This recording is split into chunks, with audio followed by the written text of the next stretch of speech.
Morning. The committee will now come to order. I'd like to begin this hearing by stating the Oversight Committee's mission statement. We exist to secure two fundamental principles. First, Americans have the right to know that their money Washington takes from them is well spent. And second, Americans deserve an efficient, effective government that works for them. Our duty on the Oversight and Government Reform Committee is to protect these rights. Our solemn responsibility is to hold government accountable to taxpayers because taxpayers have a right to know what they get from their government. We will work tirelessly in partnership with citizen watchdogs to deliver the facts to the American people and bring genuine reform to the Federal bureaucracy. This is the mission of the Oversight and Government Reform Committee. Again, I'd like to welcome you all here to this very important hearing. Dawood National Military Hospital in Afghanistan. What happened and what went wrong? I'd like to welcome Ranking Member Tierney, members of the subcommittee, and members of the audience. The National Security Subcommittee has a long history of overseeing the expenditure of American taxpayer dollars in Afghanistan. Under both Republican and Democrat leadership, members have worked side by side to investigate waste, fraud, and abuse. I tell you that personally, in my short 3.5 years here, other than what I saw in Haiti, I think this is one of the most difficult things that I've looked at it, and I've only, quite frankly, glanced at it in comparison to the members that are here on this panel here today. I appreciate each of their service, their commitment to their country, their undying patriotism, and their willingness to be here today to talk candidly about this. This is what, quite frankly, separates the United States of America from just about every other country. That we as a nation will expose these things, we will talk about these things in an effort to get them to solve the problem and be part of the solution. It takes commitment and guts to be here and talk about these, to look at the challenges that are facing there, but this is not over yet either.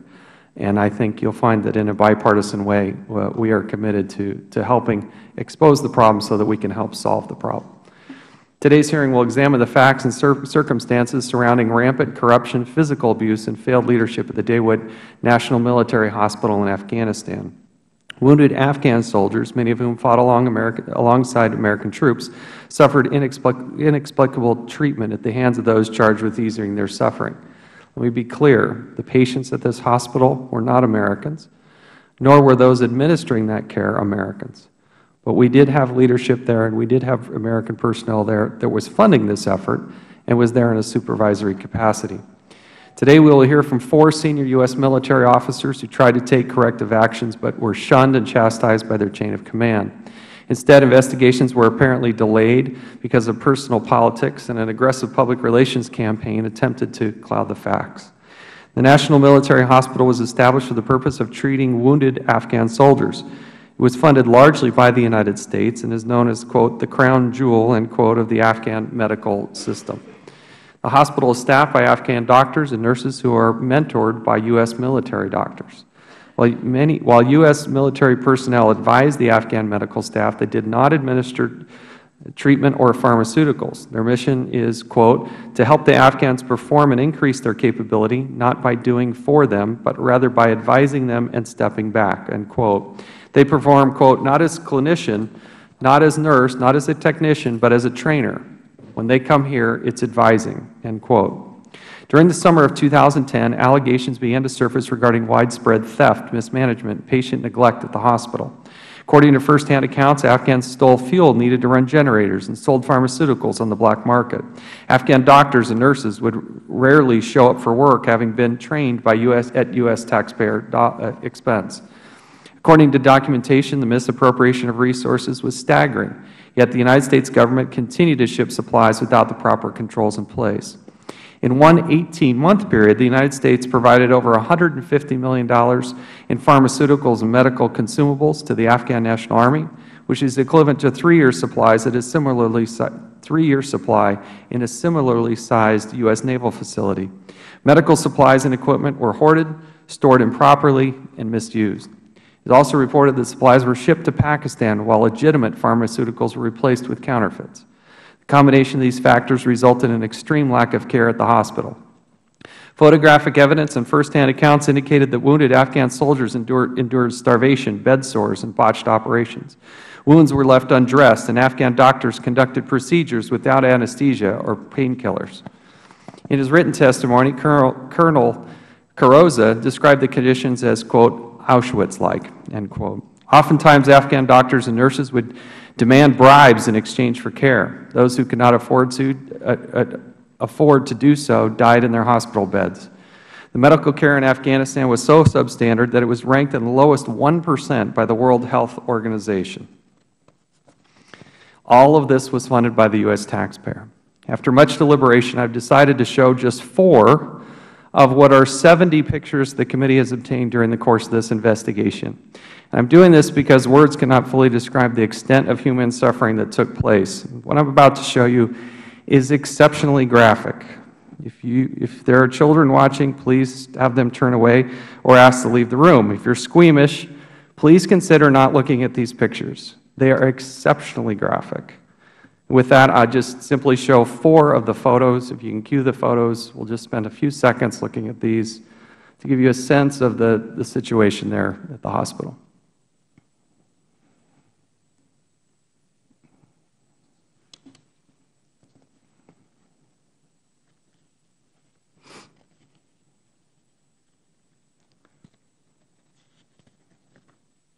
Now, most of you are seeing these photos for the first time, yet our men and women in uniform, including the witnesses here today, live this horror each and every day. These images are seared into their memories, and they carry an emotional burden that defies comprehension. In the name of capacity building, the U.S. military doctors could do little about this suffering.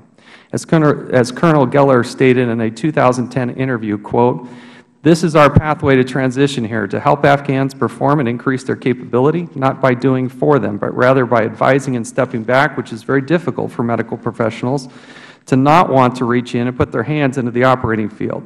They're sort of a hair-trigger trained to do versus to advise."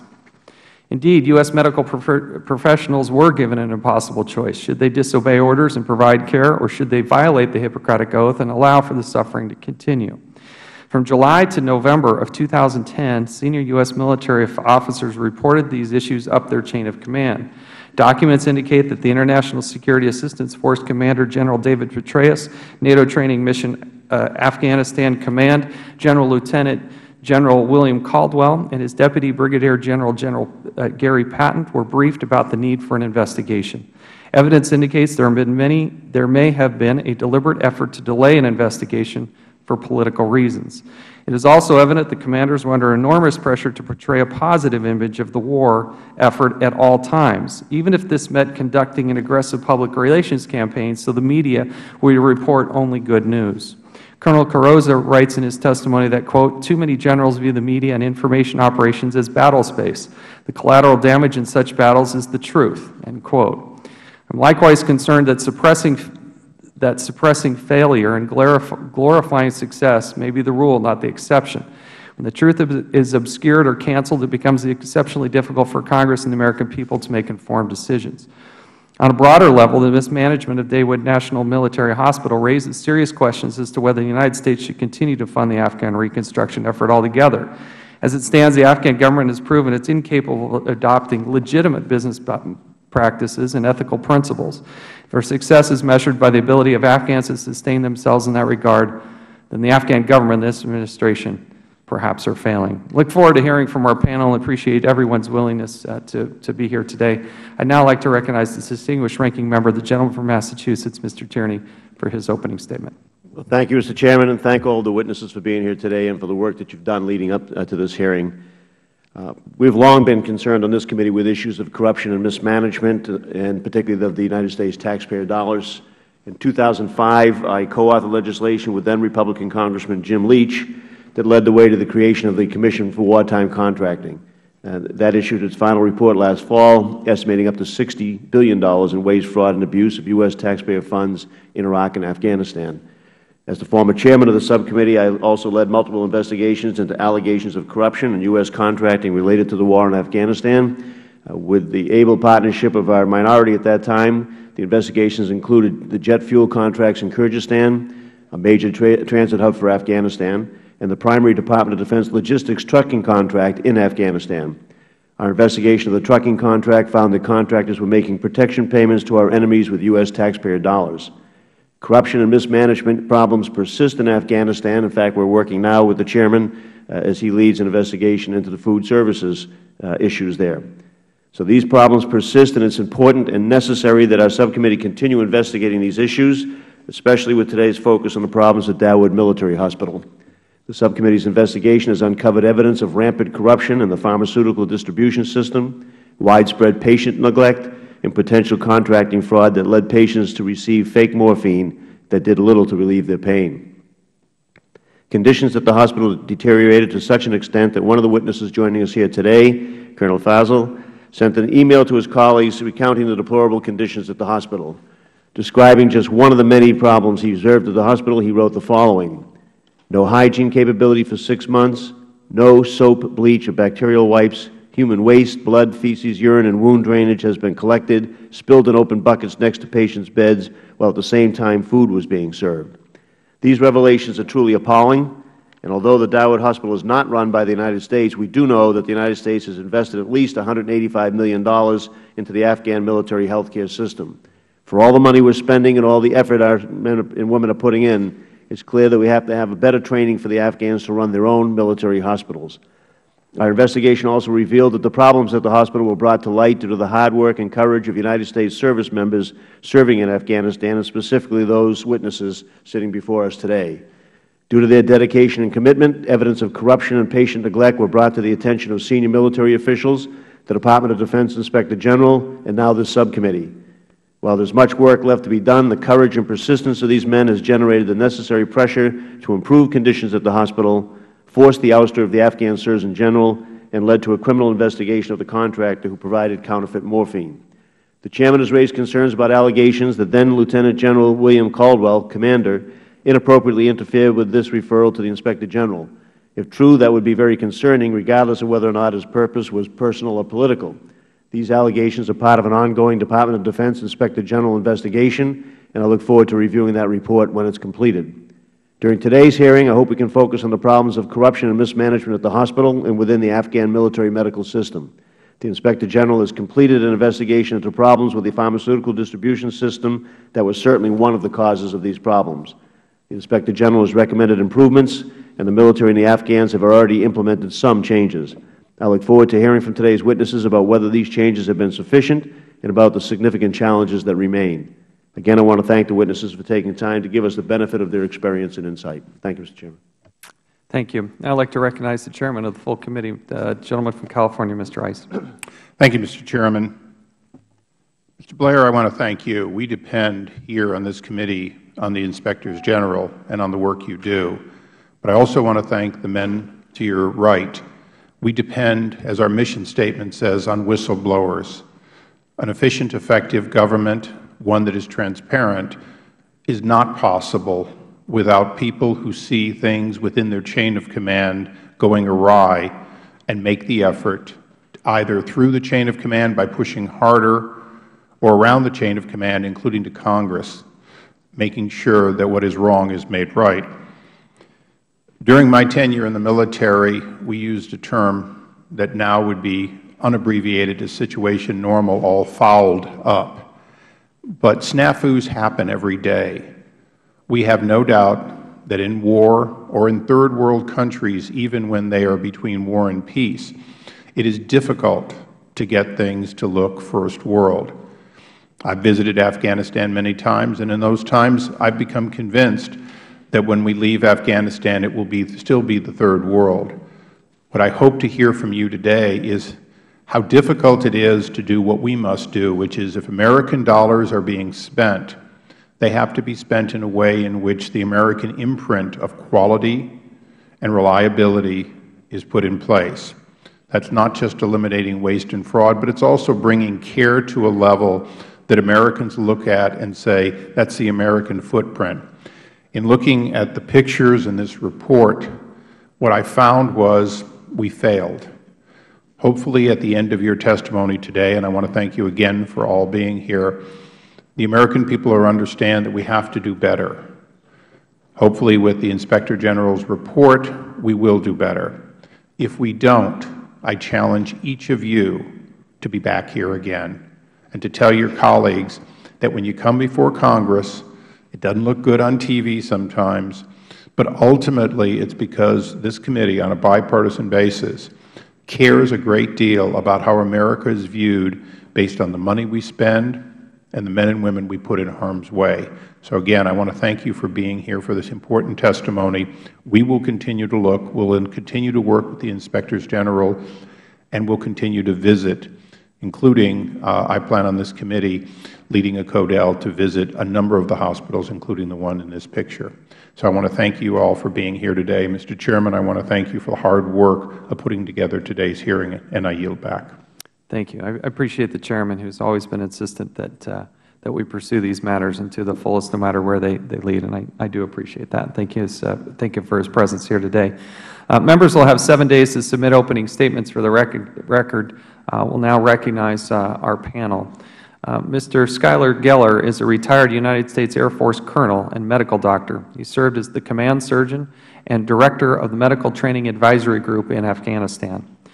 Mr. Gerald Carrozza, Jr. is a retired United States Army colonel and judge advocate. He served as the NATO Training Mission Afghanistan Chief of Legal Development for the Afghan National Army. Colonel Mark Fossel, United States Army, is the former NATO Training Mission Afghanistan Inspector General. Captain Stephen Anderson, United States Coast Guard, is the former NATO Training Mission Afghanistan Chief Anti-Corruption Advisor for the Afghan National Army. And Mr. Daniel Blair is the Deputy Defense Inspector General for Auditing. Again, we thank you all for being here. Pursuant to committee rules, all witnesses will be sworn in before they testify. If you'll please rise and raise your right hand.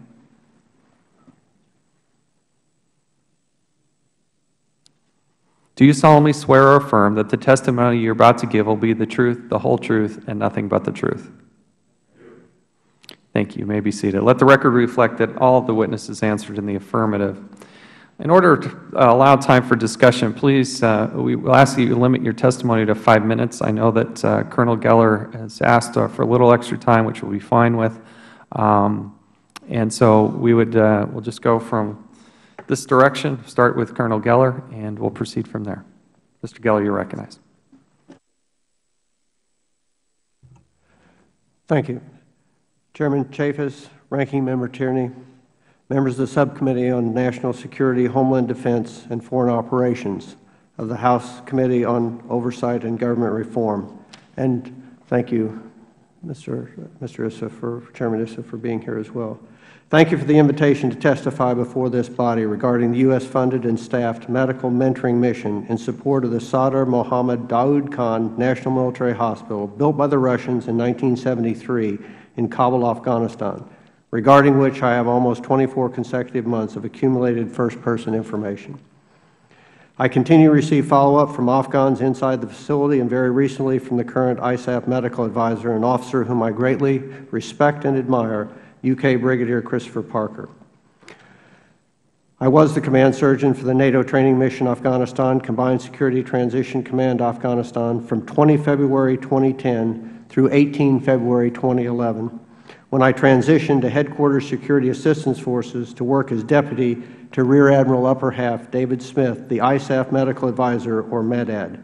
I was a by-name request by General David Petraeus to stay a second consecutive year in Afghanistan to work on his MEDAD staff due to my unique experience and expertise.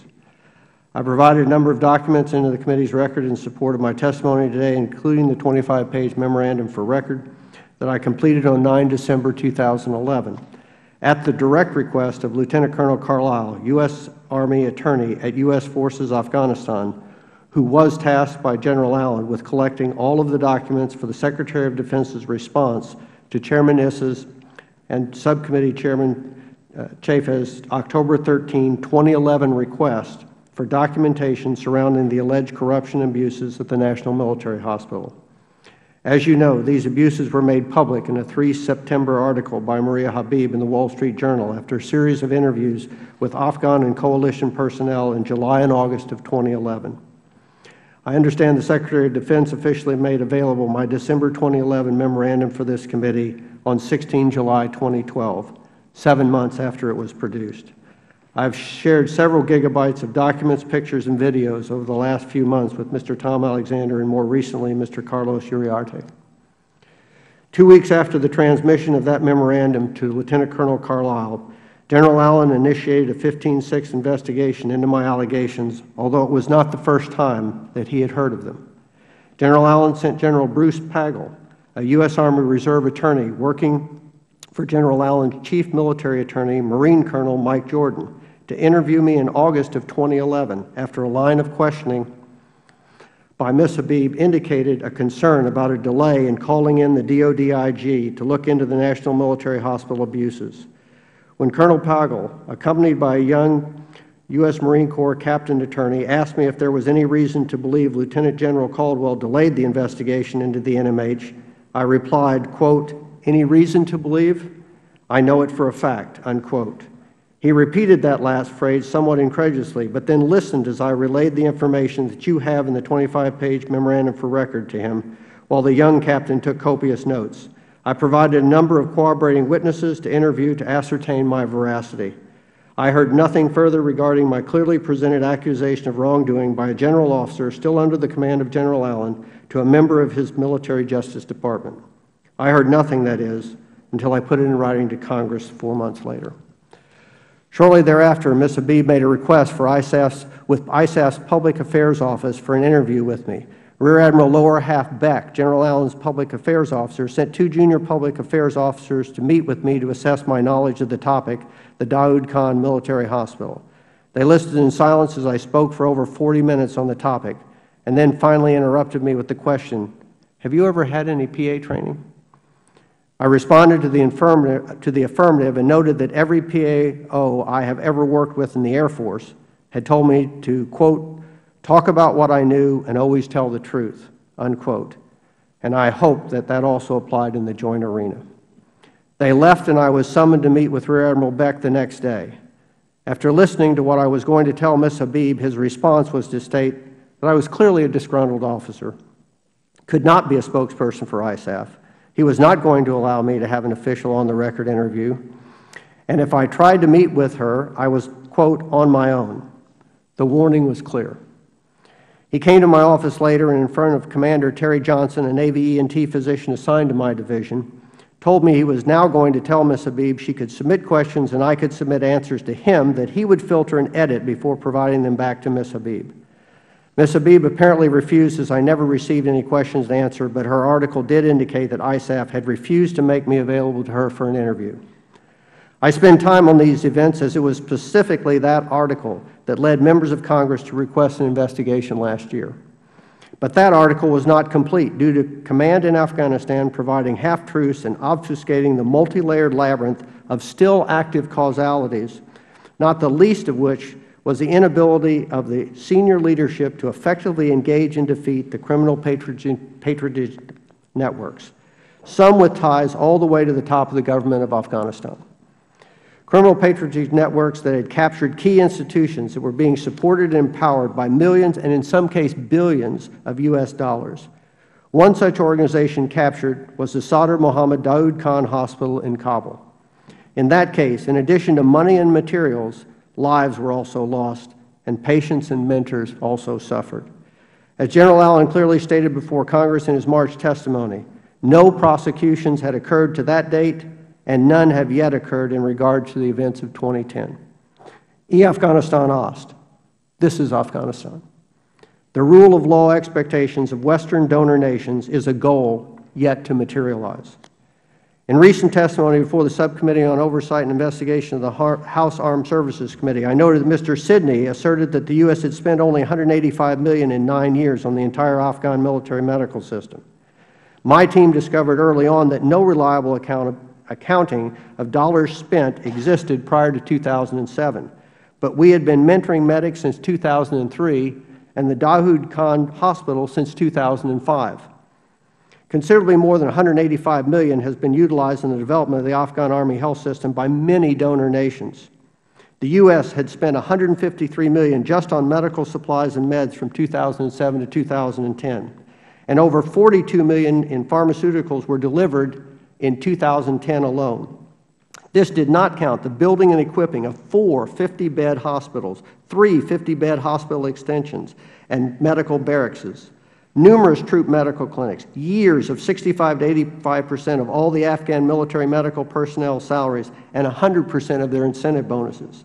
U.S. MILPERS costs for medics, multi-million-dollar MPRI and DynCorp medical personnel contracts, and the millions of dollars of additional TRICARE costs to the DoD for the loss of years of deployed military physicians, PAs, and nurse practitioners used as trainers and mentors.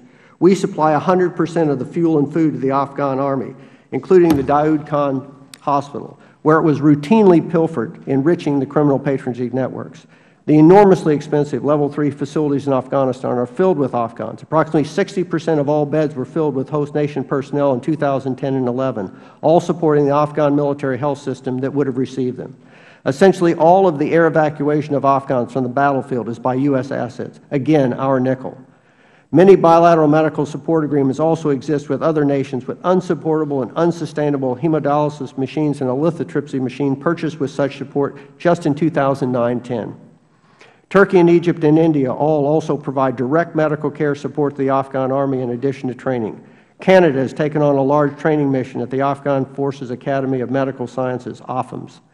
Japan provided $23 million for drugs for the ANA in 2010 alone and built a 150-bed hospital for the Afghan police from 2009 to 2011. And let's not forget that 75% of all dollars spent in Afghanistan for health care are extracted from the Afghan people themselves as out-of-pocket expense. Afghan soldiers' families have sold their farms and indentured themselves for health care in the U.S. and coalition-supported Daoud Khan Hospital. We also supply funds to the Ministry of Finance that are placed on budget through the Deputy Minister of Defense for Finance, Major General Amari, into budget lines in support of the Health Department. These amounts have been approximately $5 million each year up to 2010, when over $11 million was placed directly into the MOD's Health Department's budget for purchase of equipment and supplies and medicine. It is these monies from 2005 and 2009 that Major General Yaftali is most suspected of embezzling by the Afghan Army Legal Department. This would not be able to have been accomplished without the Deputy Minister of Defense for Finance's complicity, and why the Legal Department also wanted to have him court-martialed. Rule of law, again, was thwarted by criminal protection networks. The criminal patronage networks. These monies are subject to Afghan contracting processes, and this remains very poorly regulated, with 100% of vendors still failing to meet contract requirements, as noted in the May 7, 2012 DOJ-IG report, pages 6 and 7. Vendors are not vetted as to their ability to perform, but other softer, non-transparent criteria. Unlike the DOD-IG, who stated they had not, I have personally sat through a contracting meeting for pharmaceuticals with Brigadier General Shamin and Brigadier General Safir, where vendors clearly identified as having no capability to import the required contractual drug were still awarded the contract. I took this personally to Minister Wardak to no avail, as he told me he was convinced of Brigadier General Safir's honesty. However, this is how the counterfeit morphine was repeatedly procured, leading to hundreds of soldiers who were forced to suffer through surgical procedures and operations without analgesia. I reported this to my chain of command, CJ2 Intelligence, CJ2 Intelligence Debriefers, U.S. Army criminal investigators, and Task Force Shafafia, all in 2010, just as I reported the diversion of U.S. morphine purchased by NTMA C-STICA to pharmacies controlled by ANA medical generals, and the exact location of the downtown Kabul warehouse where they were stored. Nothing was done. In fact, the whole thing was turned over to the Afghans, and I supplied Colonel Eugene Boehm, the investigative officer for General Allen's 15-6 investigation in December of 2010, the 201st Corps military judge's musings after he had dismissed all charges in regard to the counterfeit morphine scam. The judge's NTMA mentor wrote to his chain of command that the judge knows that Brigadier General Shamin and Brigadier General Safir are guilty, but he cannot prosecute them due to their connections, and so there was nothing else he could do but dismiss the case. No witnesses will come forward. Afghanistan Ost. Revisionist history is noted in the apparent new reporting of patient abuses on 1 February 2011 that was the sudden impetus for the second visit by DOD-IG to Daoud Khan Hospital in February, or the lack of any knowledge before November of 2010 of the patient abuses at the National Military Hospital by the NTMA chain of command will not provide any illumination. Such history is filled with audio, but no accompanied video to support. In addition to my memorandum for record, the report Leadership Failure at the NMH and OTSG generated for NTMA with the assistance of many sources, including NTMA IG Colonel Mark Fossil, provides clear insight as to what was known when, as do many additional documents and emails also provided in my supporting documents. Leadership failures were not the exclusive realm of the Afghans. To get out of a labyrinth, you must retrace your steps to see how you got there in the first place.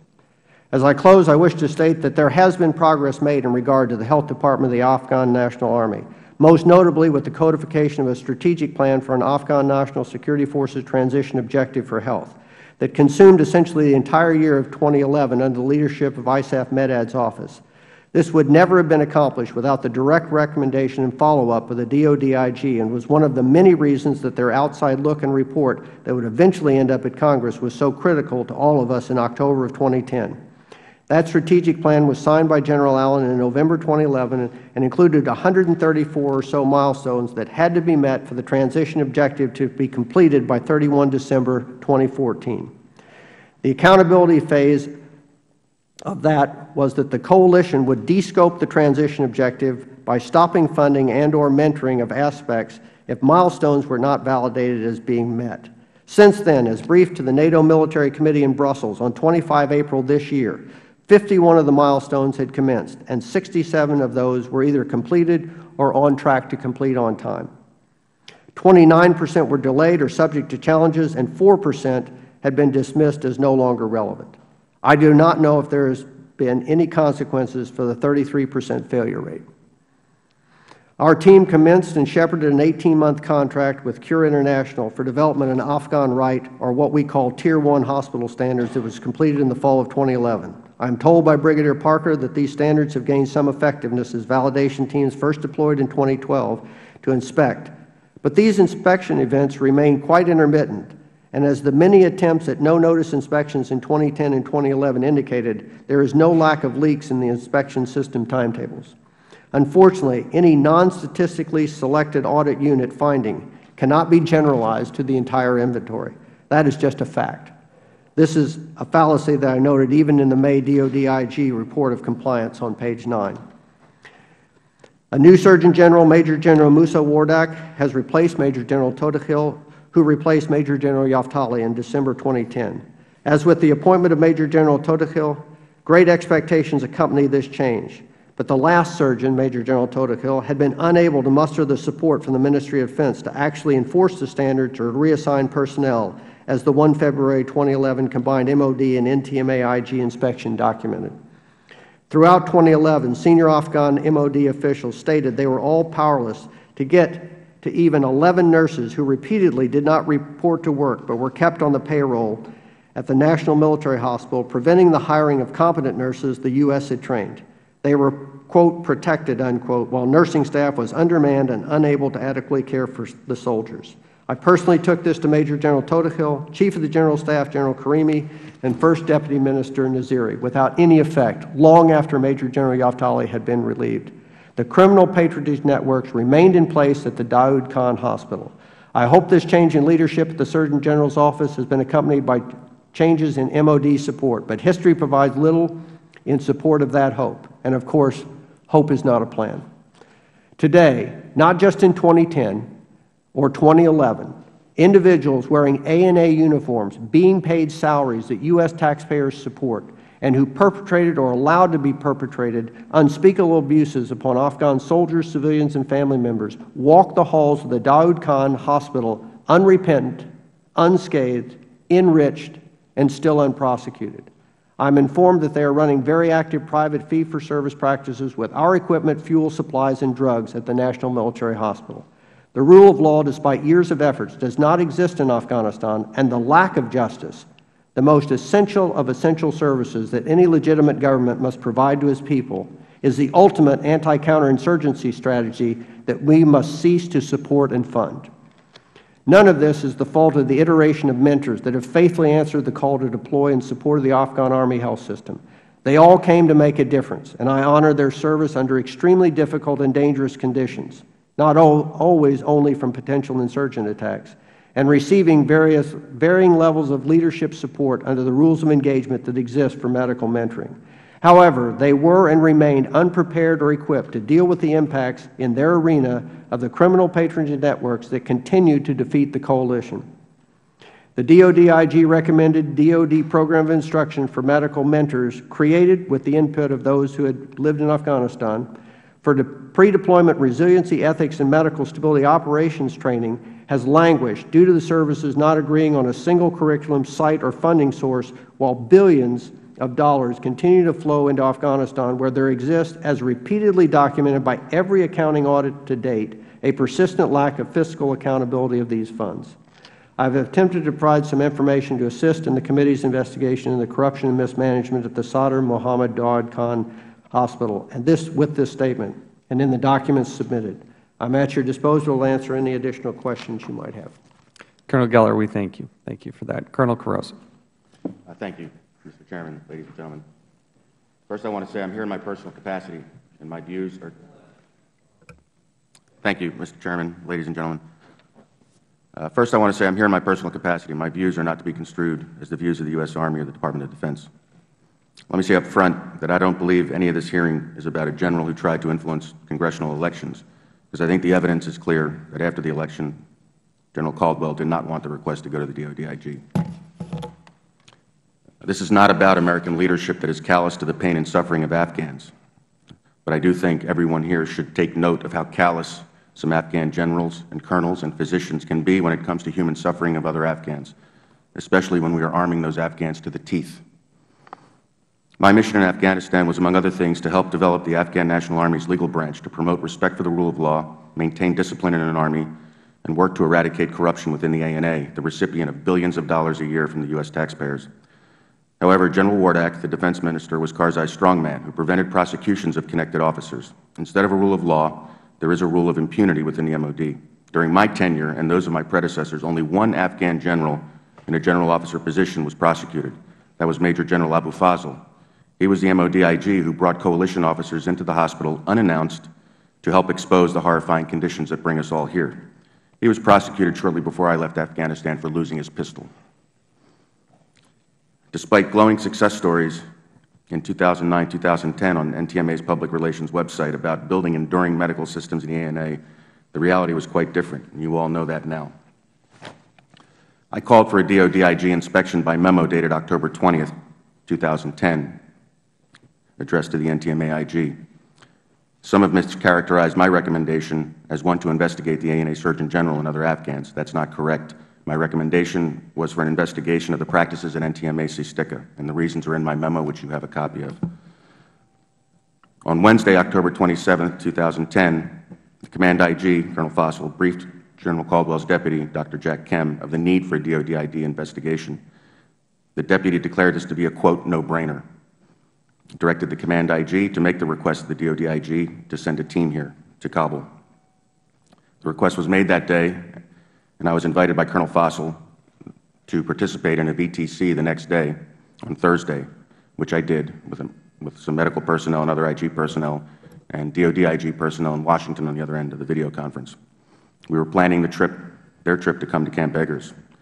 The next day, Friday morning, October 29th, I saw Colonel Fossil, and he told me that General Caldwell had returned to Camp Eggers and was furious about the request, and that he said it was terrible timing coming so close to the elections. Later that Friday night, General Patton held a meeting, which I attended with some other officers. General Patton started the meeting by informing the group that General Caldwell was upset about the DOD-IG request coming so close to the election, and we were to consider postponing it until afterwards. That comment confirmed to me what Colonel Fossil had said earlier in the day to me about Caldwell's election comment, and it was a stunning moment for me.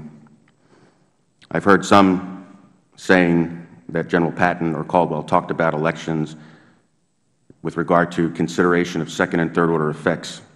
I can tell you that those words were not used by General Patton in that meeting, and I can assure you that when I wrote my memo of October 20th, 2010, calling for an investigation by the DOD-IG, I did not consider for 1 second the effects it would have on the elections back home. Towards the end of the meeting, it was a long meeting, General Patton again mentioned the congressional elections and the possibility of postponing the request until after them. I voiced concern to him about the inappropriateness of allowing such considerations into the military decision-making process. General Patton said nothing in response and then continued with the meeting, calling out what he wanted to see accomplished as a result of the meeting. The next day, I saw Colonel Fossil, and he told me that he was ordered to retract the request from the DODIG, and I recall him saying, "How the hell am I supposed to do that?" After the U.S. elections, General Caldwell held a meeting, and the three gentlemen at the table with me today were part of that meeting. I was not there, but I do know as a result of the meeting, General Naismith was tasked to form another committee to look into whether or not the DODIG request would move forward at all. This was after the elections. I participated in those meetings for several days, and as a result, General Naismith strongly urged General Caldwell to let the request go forward. General Naismith had told me that personally. And I do know that the request went forward. However, it went forward as an assistance request, not for an investigation, and there was to be no mention of the conditions at the hospital or the patients therein. It was to be strictly to look at the practices of procurement of pharmaceuticals. It was to be a logistics issue. That's all I have to say, and I'm here to answer any questions you may have. Thank you. Thank you. Colonel Fossil. Good morning, Mr. Chairman, Ranking Member Tierney, Congressman Lynch, ladies and gentlemen. Again, my name is Colonel Mark Fassel. I'm a regular Army officer with approximately 26 years of service. Currently, I'm the director of the Army Joint Support Team at Hurlburt Field, Florida, down in the Fort Walton Beach area. In my previous assignment, which we all have talked about, I served as the Inspector General for the NATO Training Mission, Combined Security Transition Command, Afghanistan, and Principal Advisor Trainer to the Afghan Ministers of Defense and Interior Inspector Generals. I'm prepared to answer and address questions you may have concerning the Dawood Military Training Hospital. Thank you. Thank you. Captain Anderson. Good morning, Chairman Chaffetz, Ranking Member Tierney, and distinguished members of the subcommittee. I'm Captain Stephen Anderson, Commanding Officer of the Coast Guard Legal Service Command. I'm an active duty Coast Guard officer with just over 27 years of service, held a variety of legal staff positions and 4 commands, including previous commands of 2 Coast Guard cutters and a Coast Guard base. I had the honor to serve in Afghanistan for 12 months from May of 2010 to May of 2011 at NATO Training Mission Afghanistan, Combined Security Transition Command, Afghanistan. I was detailed to fill a U.S. Army position in the Office of the Staff Judge Advocate, and I served as the Chief of Anti-Corruption, and at the time I reported to the then Deputy Commander, Dr. Jack Kem. Thank you for the invitation to speak to you today, and I'm happy to answer any questions you may have. Thank you, Captain. Mr. Blair. Good morning, Chairman Chaffetz, Ranking Member Tierney, and distinguished members of the subcommittee. Thank you for the opportunity to appear before you today to discuss our recent audit of the Afghan National Army, or ANA's pharmaceutical distribution process. Since 2008, the DODIG has provided ongoing oversight efforts of the efforts to develop Afghan military health care system. Our audit objective was to assess the newly implemented pharmaceutical distribution process and determine whether it was effective, recognizing that addressing any deficiencies that we identified was an important step to help provide better health care for wounded and disabled ANA personnel. Overall, our audit results were mixed. We found that the pharmaceutical distribution process had improved. However, there continued to be challenges in the procurement, delivery, and inventory control processes at the locations we visited. Until these problems are fully addressed, the new pharmaceutical distribution process is at increased risk of mismanagement, theft, and waste. The improvements we found included the first ANA procurement of pharmaceuticals and medical supplies. ANA officials selected vendors and awarded a $4.7 million contract in September of 2011. They also developed and validated pharmaceutical requirements, developed the contract terms and conditions, and obtained vendor qualifications. In addition, we reported that the ANA officials at the National Supply Depot in Kabul were able to receive, account for, and prepare Afghan-procured pharmaceuticals to be issued to the forward supply depots and the National Military Hospital. However, as I indicated, additional challenges must be addressed. While the ANA executed their first procurement, none of the 11 vendors were able to deliver all of the pharmaceutical supplies in accordance with their contract requirements. We also found that at 4 of the 6 locations we reviewed, they did not properly account for pharmaceuticals. For example, at the Kandahar facility, We identified significant inventory discrepancies and poor controls over critical items such as antibiotics and morphine. At the National Military Hospital, we were unable to complete our testing because dispensing records were not reconciled to the stock accounting records. In addition, we reported that uncontrolled and controlled pharmaceuticals were not secured separately at the National Military Hospital. Further, procedures to implement logistics guidance and collect and report pharmaceutical usage data at the medical facilities were not developed. As a result, none of the 6 locations properly used or completed all the necessary forms. These forms are essential to obtaining accurate and reliable usage data to procure the right quantity of pharmaceuticals. Buying too much means that the ANA will waste U.S. funds on unnecessary items. Buying too little means that there may not be enough pharmaceuticals to meet patient care needs. Finally, additional training of ANA officials and Afghan acceptance of the new pharmaceutical distribution process are critical to its overall success. Until this occurs, inventory discrepancies will likely continue, and opportunities for theft will remain a serious problem within the Afghan military healthcare system. The situation in Afghanistan continues to evolve. Throughout our audit, we found that Combined Security Transition Command Afghanistan officials were responsive to our preliminary concerns and continued to implement corrective actions. For example, these officials provided modified training modules that included the proper use of forms and issued new and revised guidance to the ANA hospitals. Last month, the DoD IG team inspected the National Military Hospital to review the status of corrective actions. In its preliminary observations, the team noted some improvements, such as improved accountability for medical supplies. However, they continue to express concerns over the security and accountability of controlled pharmaceuticals. In closing, a new pharmaceutical distribution process shows that progress is possible.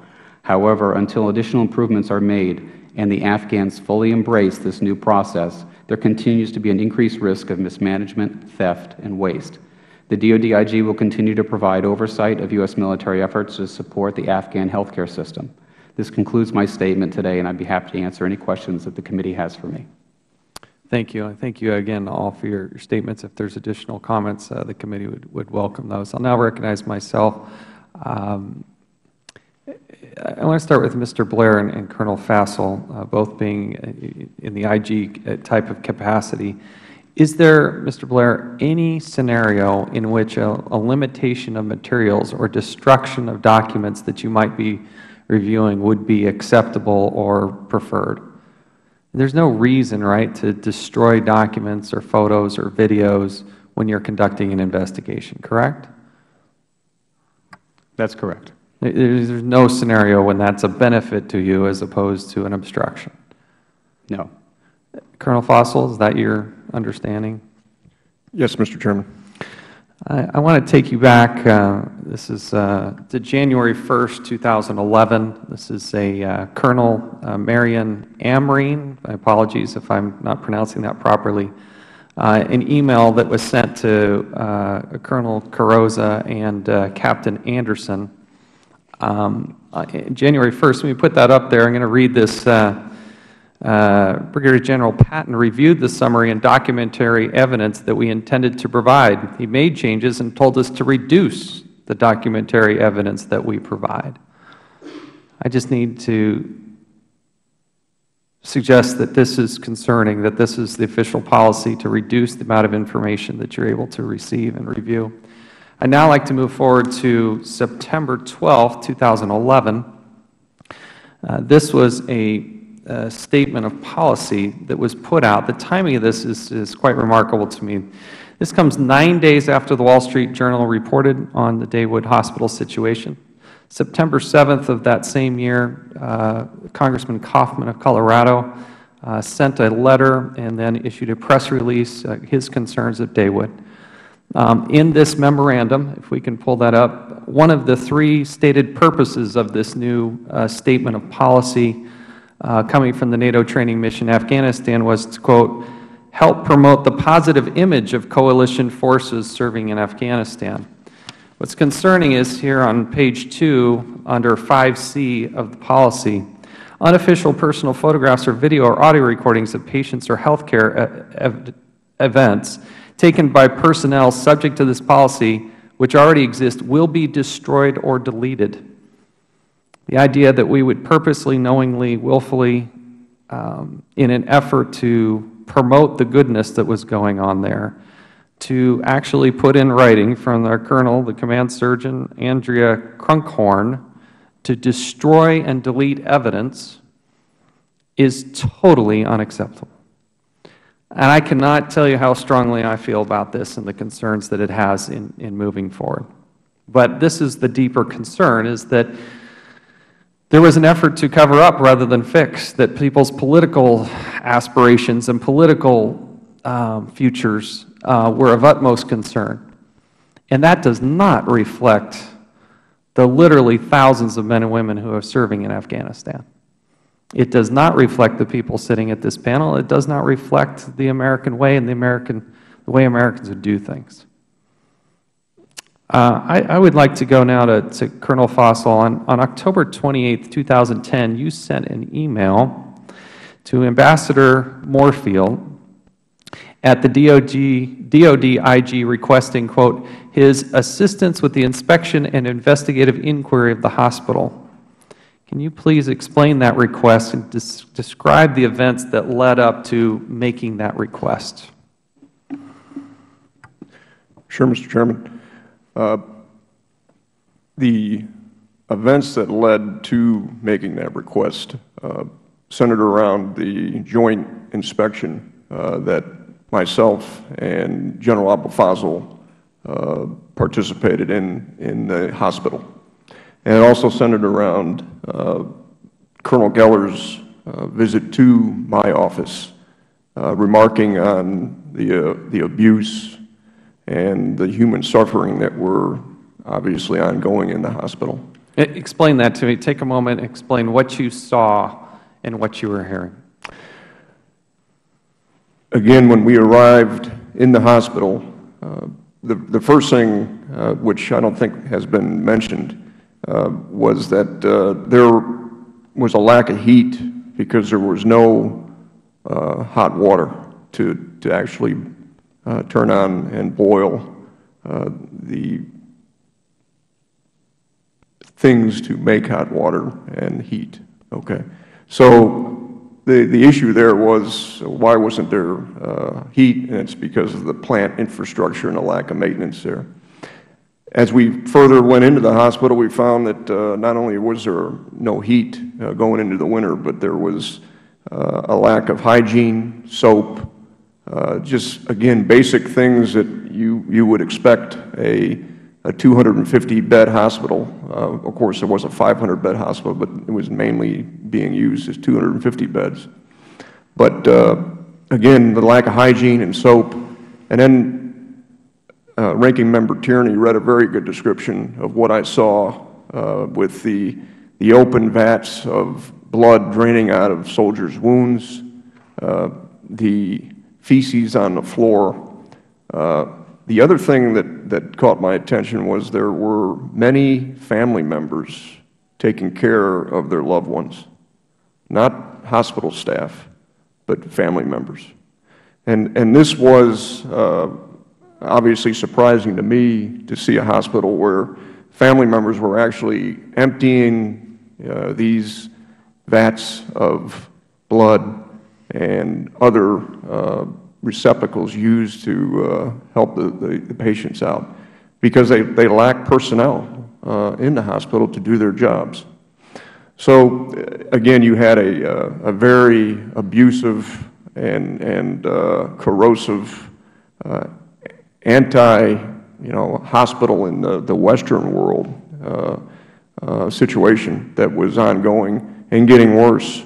And that doesn't even go into the images that were previously portrayed on the TV of the human suffering, which, when you think about what we were trying to do in Afghanistan, which is build the Afghan Army and police corps and build that patronage of support within the Afghan citizens, it runs counter, obviously, to our efforts. And that's one of the things that I kept on reflecting on, is how could we be allowing this type of suffering to go on in the hospital when we should be trying to show the Afghan citizens that their soldiers matter. So you send this request, but then you get sent a follow-up email the next day, or hours later, I should say. Explain the response. The response was, and this is, I sent the request to Ambassador Moorfield at the direction of Dr. Kim, and after General Caldwell returned from his battlefield circulation the next day, I was told to retract the response to Ambassador Moorfield. And I made that retraction by phone call and then later with an email. I will continue to follow up on that line of questioning, but we're supposed to limit ourselves to 5 minutes in the essence of time. I will come back to that, but now let me recognize the Ranking Member, Mr. Tierney. Well, thank you. You know, Colonel, you hit it on the head. The whole idea of the counterinsurgency premise, which underpins what we were supposed to be doing in Afghanistan, sort of gets shot out if we can't reinforce the commitment and the patriotism of the Afghan people for their own central government. I mean, that's what we're talking about here. We saw it in the trucking contract, where people didn't believe for a second that the goods were being transported and Afghans were being hired properly, were hired for security, hired to drive the trucks, that the goods were getting where they should go, that people weren't taking it and selling it other places, and corruption was rampant. We saw it on the oil contract, where Department of Defense and State couldn't even tell us who the principals of the corporation they'd contracted with were, or supposedly didn't know where the source of the oil was coming from. We see it in the food contract, where they can't, it's a $2 billion disparity between who owes whom what. And fundamentally, it comes down to the process of who's checking on these things. Colonel Geller, when did you first arrive over in Afghanistan? 20 February 2010, sir. 2010. So for all the years that we've been in Afghanistan before you arrived, how many people went through that hospital and saw those conditions and said nothing? Scores of mentors and scores of general officers, and each and every time that senior medical general officers were in that hospital, they got a, quote, dog and pony show, unquote. The Surgeon General of the Army. Which Army? Afghan? Of our Army. The U.S. Army Surgeon General, Lieutenant General Schoomaker, in January of 2011, when he was briefed by me and also by other members of NTMA, said, I have been coming here for 7 years. 7 years I've been in and out of that hospital. No one has told me what was going on. That's just incredible.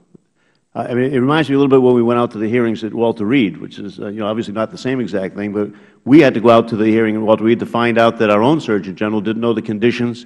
Surgeon General for the hospital didn't know the conditions of the people, men and women, that were in there coming home from Afghanistan and Iraq. So for all those years before your arrival, people were obviously witnessing people in pain, whether being operated on, families treating people instead of hospital personnel treating people, and yet it never surfaces and never has any further investigation?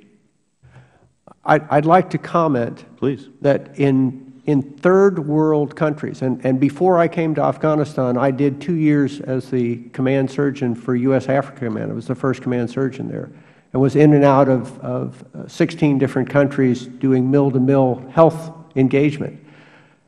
Third world health care is different than first world health care, and none of our mentors who were delivered into those situations had any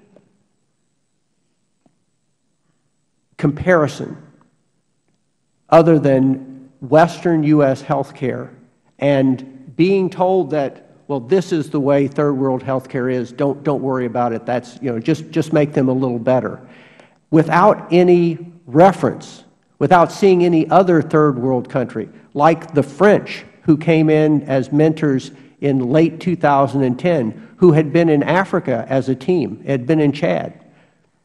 That surgical team said, I've never seen anything this bad in Africa. So I think this problem is much deeper than just this instance on that. We see time and again that I think is a need for a Special Inspector General for all contingency operations. I mean, we go into these areas and we work on an emergency basis, and we don't set up the proper processes. We don't have the proper insight into contracts. We never get to see the subcontracts. We have no oversight, and then things just develop on and on and on, and we keep repeating the problem. I don't know that this is the panel with the answers to this question, but the question is, who originally set up this system where we would take United States taxpayer dollars and other foreign countries' dollars and put them into a process that would allow this to happen? You know, where's the structure on this? Where's the contractual obligation between the Afghan National Army people and the Ministry of Defense and the hospital people there and the organizations that are funding it and setting it up? Where are the safeguards written into those contracts? Where are the personnel who are overseeing those contracts? Where are the people who are out there doing inspections and accountings? And why is it that we don't find out until 2010 when somebody looks at it and gets appalled and brings in other people who have the same moral compass and go in there and say, this is absolutely absurd? So I don't think that this is the group, but let me take a shot at it anyway. Colonel Faisal and Captain Anderson, you all had something to do with the training mission and with some of the oversight aspects, am I right? Yes, Congressman. Just one of the statements that was often used by the command is, and it often looked at this problem of the internal controls and the lack of oversight. And because this process came together quite rapidly, the building of the NATO training mission, I mean, it was often said that we accepted the risk, and this is, again, my opinion, okay? We accepted the risk of building the Afghan National Security Forces, and we knew that we were taking the risk of not having those internal controls and that oversight, you know, in country because of the rapid process. Well, that covers maybe the first short while that you're there. What about after that? It's the same thing we heard with the trucking contract. Well, we went in, we had to get things out to the forward operating bases. Everything was sort of in a rush, and we did this. And years later, they still have no insight on that. They're still hiring trucking companies that don't have drivers, don't own the trucks, and don't have security, letting them subcontract for all that and having no insight into the contract to see who these subcontractors are, how the money is spent, and whether the product gets where it's going. Same thing, what I'm hearing here is that it's set up in a hurry, no real basis for it, nobody has any experience on how to do it, so they go in and they presumably do the best that they think they can, but nobody learns anything over the time, and nobody goes back and checks, and nobody changes it to bring it to a point where it should be. Does that sound accurate to you?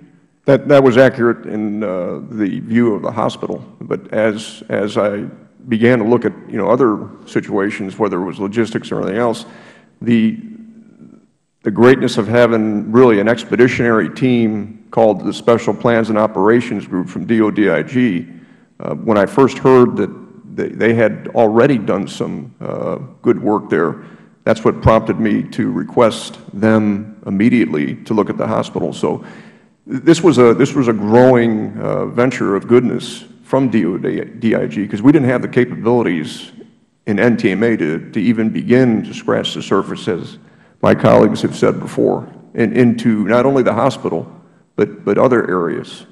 Well, Colonel Anderson, you were working with the Ministry of Defense for Afghanistan, were you not? Sir, I worked with the Ministry of Defense, the Afghan National Army, the Ministry of Interior, and the Afghan National Police. So, was there any mechanism in NATO or United States forces or anything like that required them to go in and inspect these facilities and to set up processes, and then for us to oversee how well they or not well they were doing this? I'm not aware of that, sir. And back to your question last time, I'm not sure that I can answer that. Essentially, how we could structure this so it doesn't happen again. I'm not aware of who would be the right entity to do that. Well, I would assume there is an entity that could go in there and look at people. Mr. Blair, I mean, I'm not trying to diminish the scope of your work at all, and I appreciated it, but it sounds a little dry to me when we talk about, at this late stage in the game, a pharmaceutical process, and now we're trying to make it better so that they can count the pharmaceuticals coming in and make sure it gets in right, and the counting at the end. This is way past that time. How many people were lying on hospital beds in terrible conditions that Colonel Geller and scores of people before him saw and suffered through all of that? You know, I mean, forget the dollars for a second. I mean, how many people had that horrendous thing going? So, yes, it's great that you're now monitoring, the pharmaceutical thing, but this is only about a decade late on that. So what was your agency doing? Had you been invited in at any time previous to that to make sure that at least the logistics supply was going properly? Mr. Tierney, we had been involved with providing oversight since 2008 on the whole medical logistical process and providing medical care in Afghanistan. What I can say is that when we were requested to come in, we responded very rapidly. We were in country in less than a month with the joint team from our Special Plans and Operations Group and audit personnel looking at the pharmaceutical process, which was what we were called in to do. Okay. So, but nobody had called you in before 2008? Not on the pharmaceutical thing, and you were dealing exclusively with the pharmaceutical chain of supply? That's correct. Does any of the other 4 witnesses know, did anybody ever call anybody in to deal with the outright corruption that seems to have been going on, the fact that people weren't getting the treatment they should, that doctors weren't attending and nurses weren't tending to people the way that they should, and all of that? Sir, it was my understanding that that's exactly what we were asking for, and the request was modified. Okay, this is in 2010, though. Yes, sir. All right, I'm talking about 9, 8, 7, 6, 5. You know, on that basis, the question, I guess, from some of us might be, how does it get to this point? Were we purposely blind because we didn't want to rock the boat with the Karzai government and Mr. Wardak and others? You want to tell us about that? Something you observed on that basis, where you have reason to believe that people didn't want to get into a scuffle with the Afghan government over whether or not they were corrupt or were allowing corruption to go under their watch, and we thought that would be some difficulty for maintaining whatever missions we had? Is that the feeling people get? I can say something to that. General Caldwell had made it clear that the mission of NTMA was to build ministries and not to get wrapped around the axle about corruption. He said, that's not your lane. Your lanes are to build ministries. And the reality is, when we give resources to the Afghans, what they do with them is a matter of Afghan law. There is no treaty that gives the U.S. jurisdiction over pilfering of pharmaceuticals or anything else, or food or bullets, once they belong to the Afghans. And to do the things that you were talking about, Mr. Tierney, is to violate Afghan sovereignty. And the GIROA often throws that up, and they did that in this case too with General Yaftali when we asked, Shafafli had asked if they could do a joint investigation, and they pushed back and say, you're interfering with our sovereignty. We look into it. Everything's fine. And so it goes right back to the notion. That's the answer they give back to you. It goes right back to the notion that we set this thing up wrong from the get-go. We didn't have the right rules of engagement. I believe that to be correct. And when, my lane, I get involved because my advisee was the Judge Advocate General of the Afghan Army, if you will. And their Army has a self-contained military justice system, judges, prosecutors, and to the extent that there's pilfering going on, crimes being committed by officers of the ANA, my advisee was the one who would do the prosecutorial investigation, but he couldn't. Minister Wardak, General Wardak, would often create these committees to look into things, and the committees would be this behemoth, which would include MODIG, ANAIG, an intelligence officer, and it would all just muddle things down, and the prosecutorial aspect couldn't go forward as the laws were written because of these committees that just would stifle things. So we know all this is going on. We know that there's people in terrible conditions. We know that there's money coming in, and once it hits their treasury, we have no control or oversight over it. But we do know from observations of people that it ain't right, and we just keep on doing it. That's correct, in the medical lane and every other battle operating system within the Afghan Army. Colonel, sure. Yes, Congressman Tierney. I just wanted to add one more comment in reference to really the culture of corruption and how deep that was. After we went into the hospital, obviously there was a report that was published, and that was done both by myself and Major General Abul Fazl, who was the Inspector General for the Minister of Defense. We later briefed Mr. Wardak on that, and we asked him for his help, especially in trying to take care of Major General Yaftali, who was, again, the leader of that organization and allowed these things to continue to happen under his watch. And Mr. Wardak's response to me was, I can't touch him. That's how deep this corruption goes. As I say, this is not the first time we've run across this issue, but I do appreciate your comments.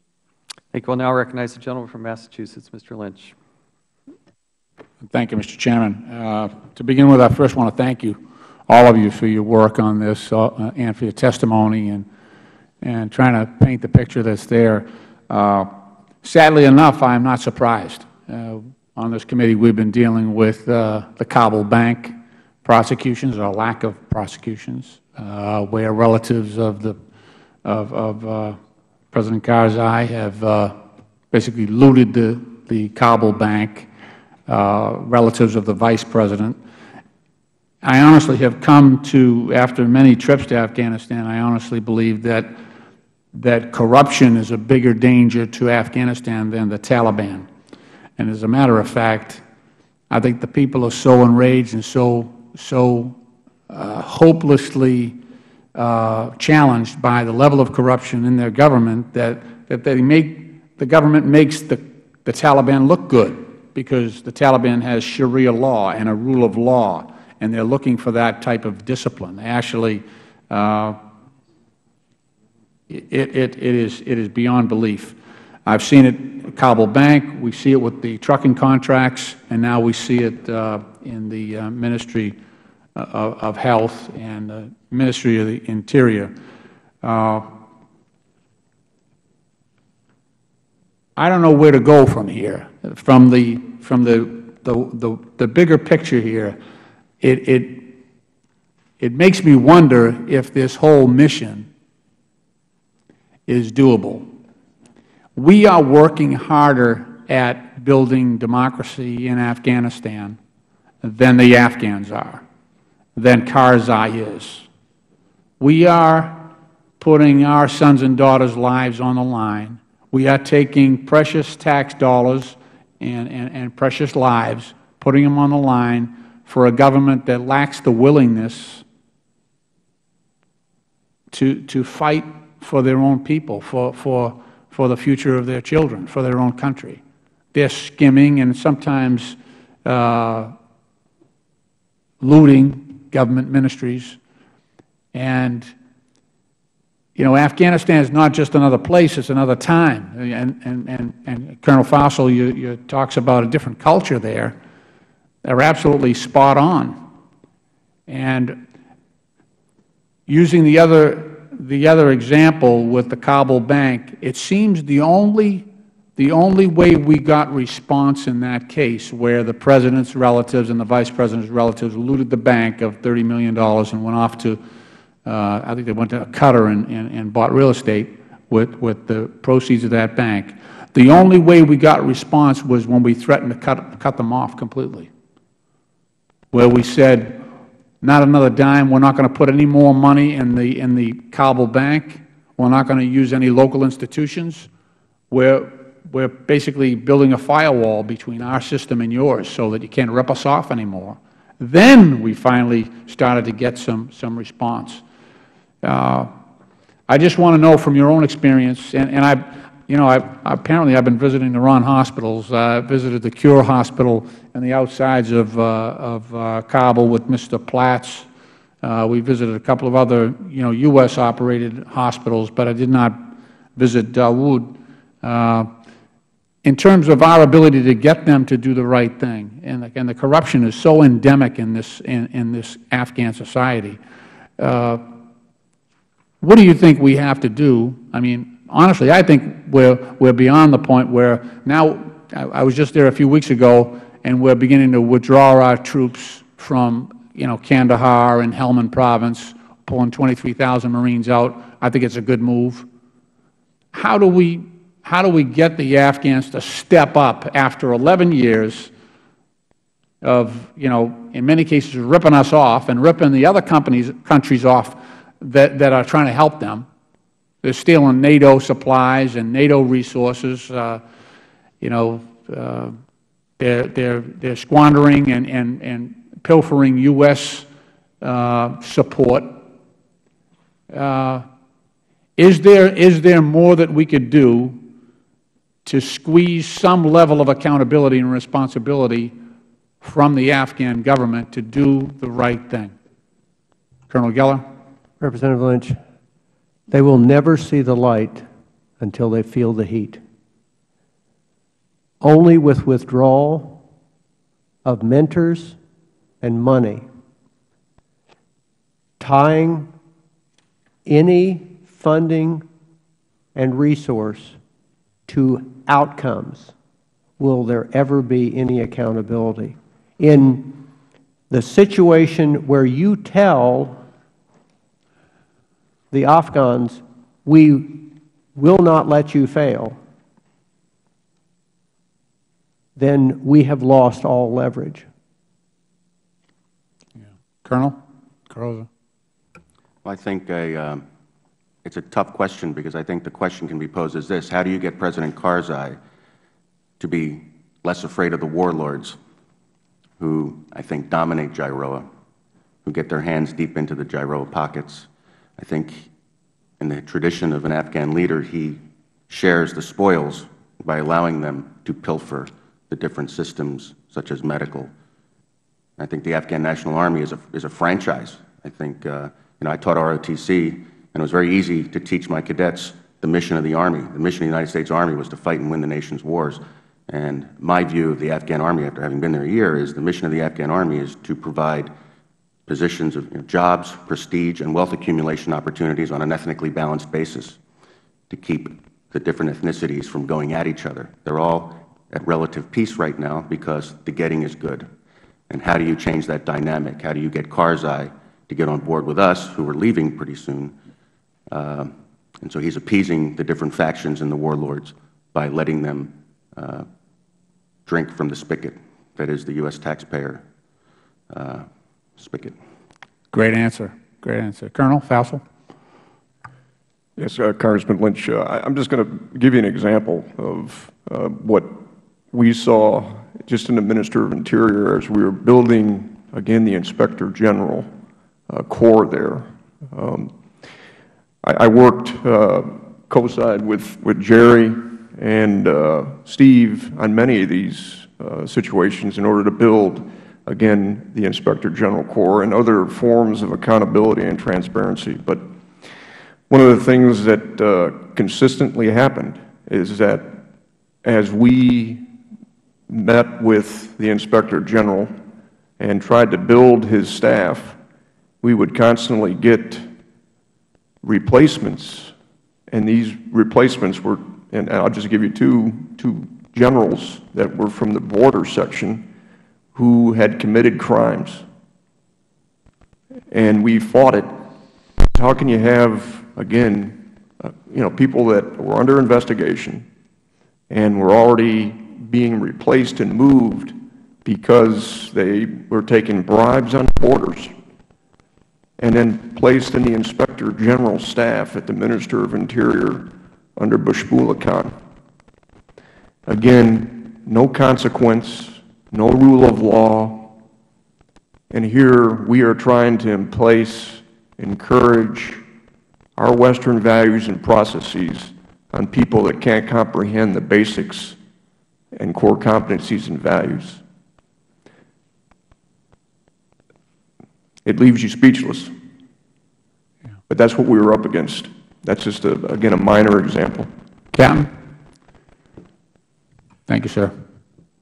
Congressman, I don't think I can give you a specific answer to your question about what's the way to solve this, but I will offer a couple of comments. I think it does stem from your point about generally my perception was we want to succeed a lot more than they do, and that causes it to be very frustrating. The corruption problem is intractable.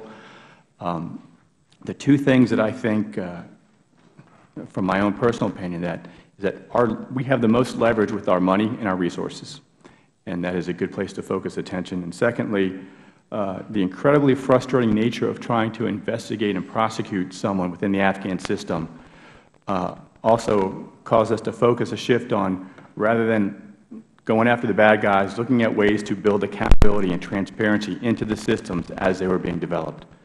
So I offer those two as possible Thank you, sir. elements. Thank you. Mr. Blair. Congressman Lynch, excuse me, your question goes way beyond the scope of the audit work that we did, but what I would like to do is just offer an observation in that we have seen in the past year accountability, even in the hospital, is starting to occur. We've seen situations where the nursing staff or the doctors who weren't showing up were having their pay docked. And I think what Captain Anderson was talking about, the leverage that you can have through controlling of funds, is probably your best option. Thank you. I thank the Chair for his indulgence. I yield back. Thank you. We'll now recognize the gentleman from Vermont, Mr. Welch. Thank you, Mr. Chairman. I looked at these pictures, and God, they're just heartbreaking, because the suffering that's been allowed to happen, and you all are aware of, is just appalling. And you know, I listened to you, Colonel Corazza, about the clarity of the mission of American men and women in uniform to defend and protect our country, win our wars, versus the criminal enterprise function of the Afghan Army. And the real question here, I think, is whether this strategy of nation building, where we're literally asking our soldiers to build democratic institutions, that's not anything we've ever asked the American military to do before. In my view, it's an extraordinarily unwise policy. The job of our military should be exactly what you stated that it was. And we've seen this before.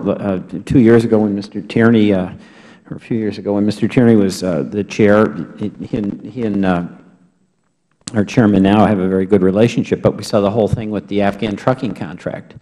To get our critical supplies up to our soldiers, whether it was a bullet or a bottle of water, we had to enter into trucking contracts, and there were 4 or 6 individuals in Afghanistan who didn't own a truck that ended up having all the contracts, and there was a couple of $1 billion in money that was swirling around. And then we had to use some of that money to pay off the Taliban not to attack the transports along the way.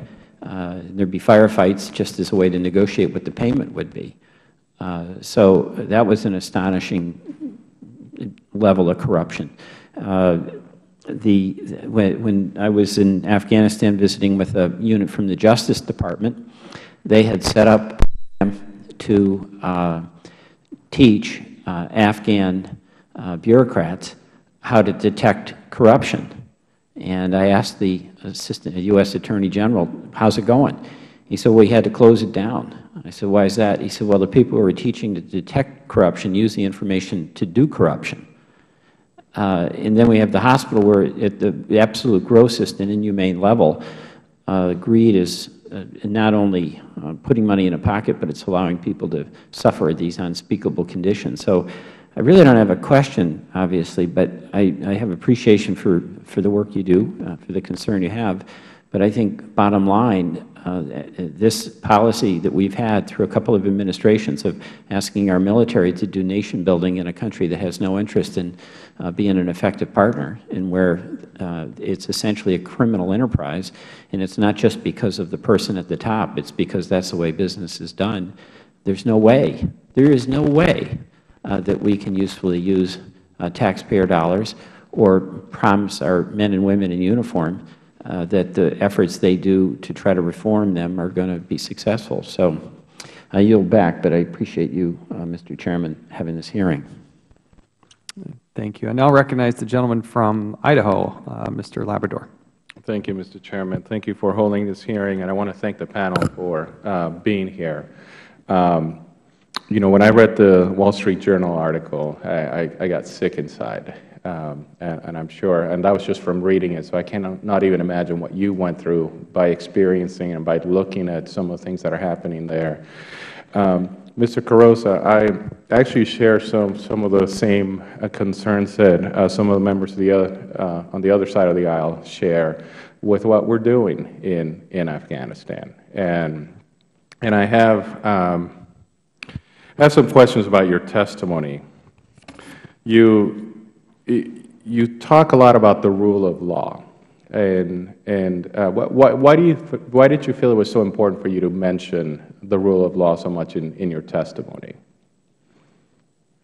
Well, I think the rule of law is it's the glue that holds our society together. I think it's the glue that holds any productive, forward-reaching society together. I think the problems at the hospital are a manifestation of the lack of rule of law, the lack of accountability, the lack of any discipline. And, I think discipline is critical, especially when you put weapons in the hands of men and women. Disciplining them is critical, because without it, you have an unruly mob. And I think that what's manifested in the medical system comes about as a total lack of respect for the rule of law. And the medical system is just one system of the Afghan National Army that is impacted by this lack of discipline. It extends throughout the Afghan Army, throughout the different battle operating systems of an Army, whether it's feeding the troops, pilfering their food, not buying them blankets, selling their ammunition on the black market. All of that stuff goes on, and there's no accountability. And, can you put in systems for transparency and accountability? Does it matter if the light pops on and the person caught simply says, "I didn't do it," and he's let go? It's a very intractable problem right now, and it will take generations to break. And if we have the patience to stay there for generations, and they will let us stay there for generations, then maybe we can make a difference. Are you recommending that we stay there for generations? Well, it's just an observation, and I think that's a decision that you all, on behalf of the American people, need to make. Does anybody agree with him about this concern about the rule of law? Any comments from the other panelists? Colonel Geller? It is the absence of accountability, this culture of impunity, that allows the anti-counterinsurgency strategy to go forward in Afghanistan. Being unable to interject any accountability for wrongdoing looks as though the Americans support that to the Afghan people. And that anti-counterinsurgency strategy will cause us to fail. That's my concern, actually, what you just said, Colonel Geller. You said it much more eloquently than I could have, that we have these young men and women who are sacrificing their lives. I'm a freshman member of Congress. One of the first things I did is visit Iraq and Afghanistan and Pakistan. And all the good works that we have done over there could be for naught if we allow things like this to happen, if they continue to happen, because the local people will think that we're okay with it.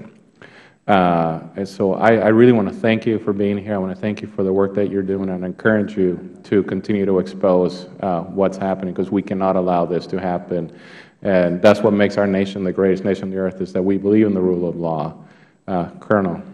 Yeah, I would like to just relay a very poignant moment for me. Towards the end of my tour, the deputy TJAG for the ANA was replaced by a General Hasmulabab, and he was a Mujahideen fighter. He was a imam. He was a mullah, and he was now the #2 ranking officer in the ANA legal system. And I was told to avoid him, but he had cornered me in the hallway as I was leaving the TJAG's office and asked me to come in and have tea with him. So I did, and my Air Force captain, JAG, came with me. And there were Mujahideen fighters in there, old crusty Mujahideen fighters who had fought the Russians. And we started talking about the rule of law. And I made a comment how important it was, and I said, well, it's very tough for the rule of law to get any traction when your generals don't allow investigations to proceed. And he responded, and your generals support those generals. And they all started laughing, and it was a very painful moment for me, let me tell you, because I knew they weren't just laughing at me. They were laughing at my country, and it was very painful. Thank you. The gentleman yields back, and I'll recognize myself. I want to pick up, Colonel Fassel, on where we were before. You had made a recommendation, a formal recommendation, to bring in help, support, IG. What happened when you made that request? Thank you, Mr. Chairman. As I talked about previously and touched on it, the request that I made to Ambassador Moorfield went forward, and then I was told by Lieutenant General Caldwell and staff to retract it, and I did that by telephone and later by email. What specifically did he say to you, and what was his justification for not doing this? Prior to that, there was a meeting. In fact, there were two meetings, and I don't think we talked about those. But the first meeting involved myself, Steve Anderson, Schuyler Geller, Marion Amrine, General Patton, Lieutenant General Caldwell, and that's all I can recall right now. But that meeting is where General Caldwell came in, and he was visibly upset that we had made the DOD-IG request for, and at that time, an investigation or assistance visit, an inquiry, due to the circumstances in the hospital. Why would he be upset about that? What did he specifically say?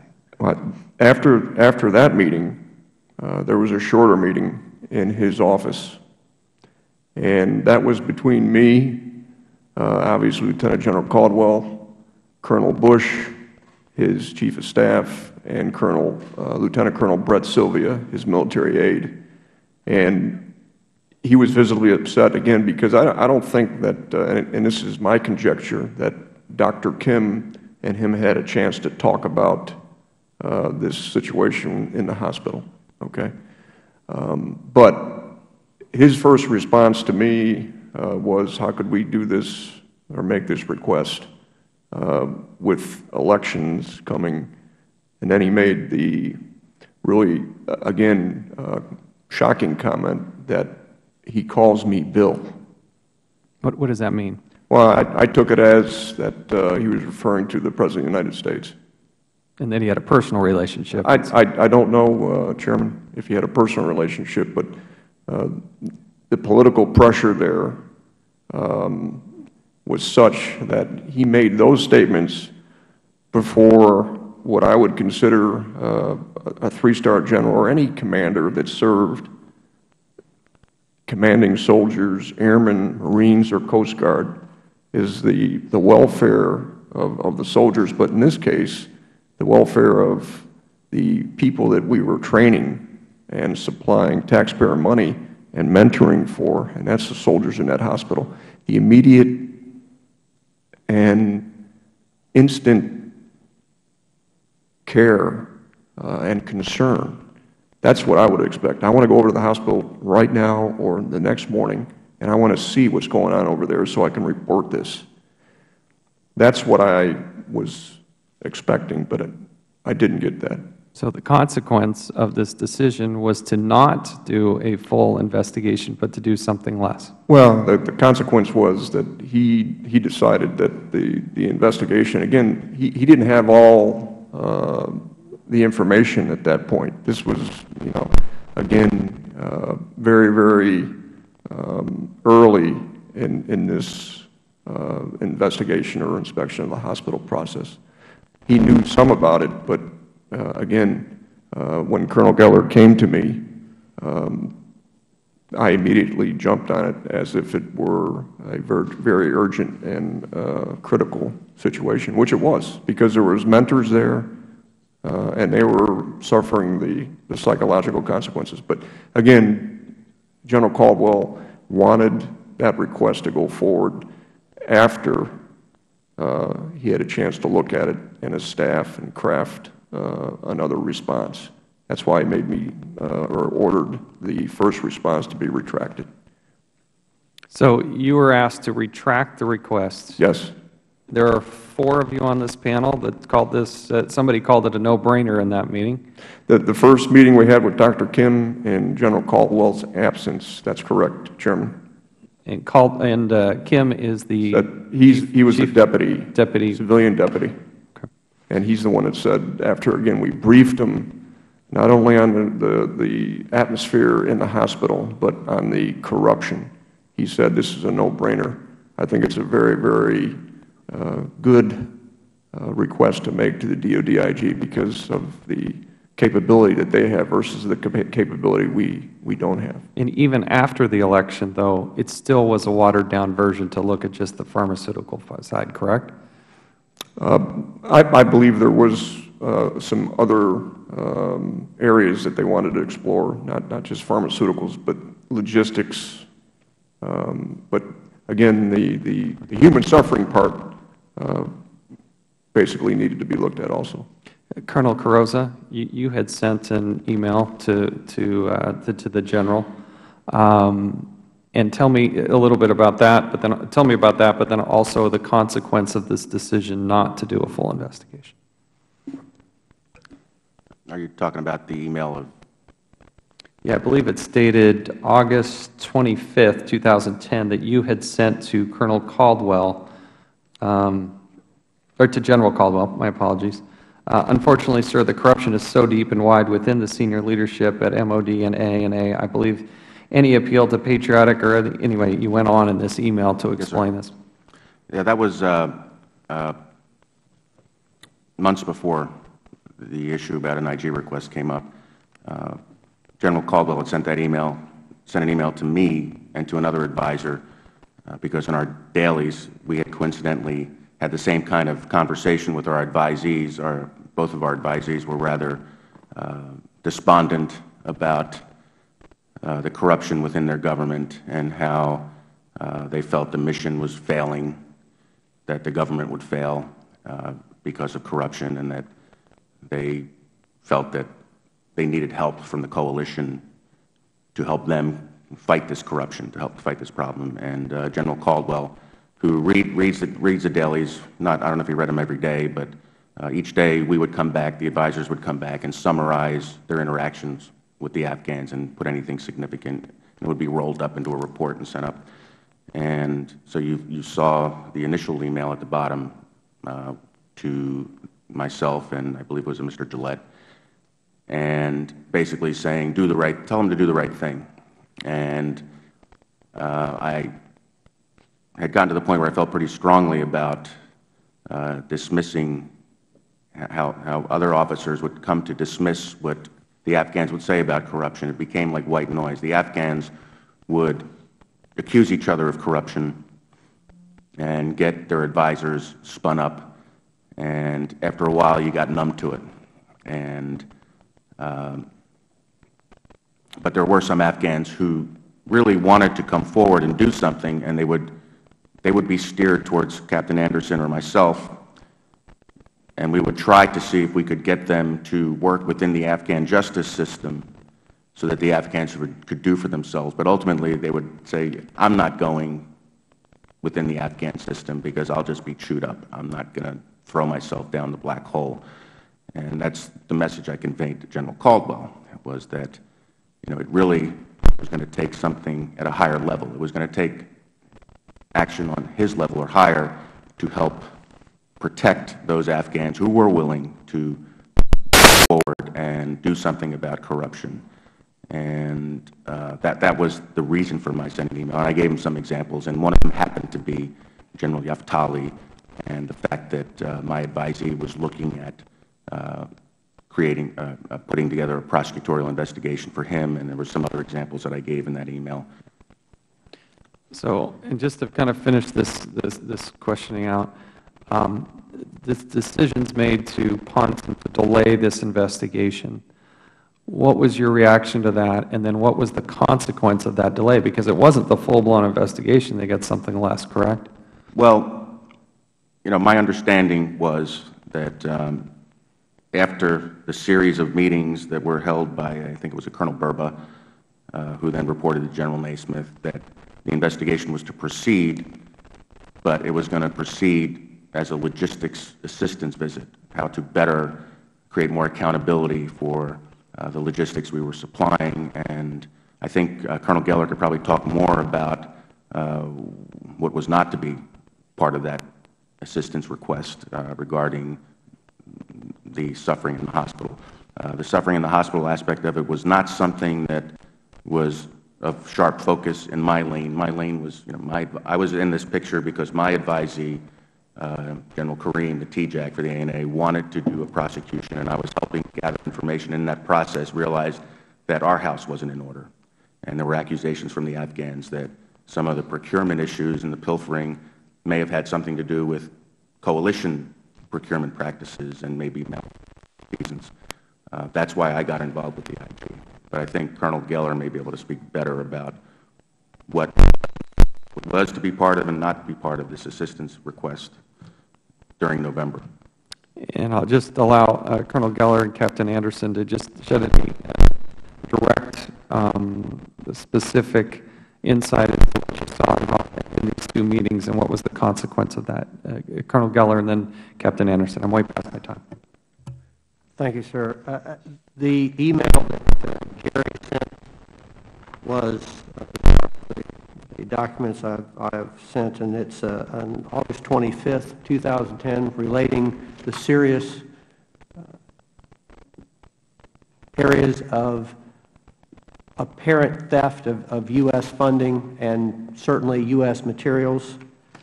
And that was followed by a request specifically in September by General Caldwell for a ghost note on all of the issues related to the malign actors network within the Dawood Khan Hospital and the OTSG, which is also a part of the record, indicating a thorough knowledge well before November of the issues that needed to be addressed and the failures that we had in our attempts to get change, and that change would only occur at a very high level.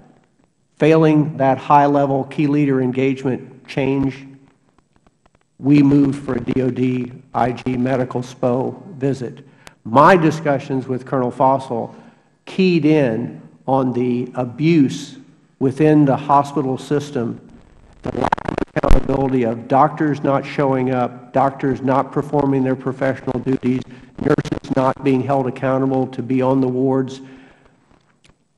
That was my focus, and how that was negatively impacting the mission as well as the mental health of the mentors that I was responsible for. That was my idea of what I thought the medical SPO was coming in to do. But as it turns out, when they arrived, and I did not know until they arrived, that they had no intention of looking at the health care abuses within Dawood Khan, and told me they had brought no specific personnel, which they had on their SPO for health care, that they did not bring any of them because that was specifically excluded from the request for a staff assistance visit by Lieutenant General Caldwell. The pictures that we saw here today that we shared with members of Congress, did they, was General Caldwell or anybody at that level given those pictures?